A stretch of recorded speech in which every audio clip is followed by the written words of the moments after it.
Into enhle ekuthanisa sizwe into evele isibenze so siyajabula masibona isizwe kanti yabona babuye from all over bavunulile bahle nayo ke into yenza ukuthi sibe yiye lento esiyenza abantu besintwini kumele kuhlale kunjalo kungathingi sihlale each and every kodwa kumele kube nama improvement abadala ba-improve lapho nalapha ukuthi into le idlondlobala ibe nkulu next year kumele kube nesiteki laphana ngabana kube kuhle kube right ngiyabajaya vele ngikhona lapha ngiyabatshela kodwa ngizama ukuthi abu-improve next year into le ikhule idlondlobale ngoba into enkulu kakhulu ekuselebrate impilo yekhethu siyabonga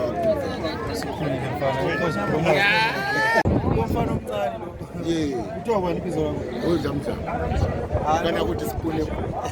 lo boyisela Madlela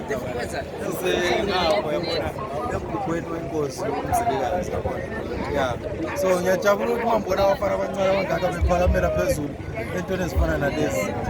kuyabakhuthaza nabanye abancane abangangayenzi nasesibadala phela yabona kufanele sibe khona ungakhohlwa phela kulo mkhulu ukuthi abantu bathenge ucapulaco juice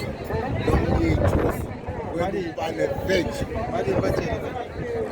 dola abantu bathenge kube izinto zakubo sithenga kulinda abantu abakatshela khona bazosenzela izinto thina nathi sinezinto zethu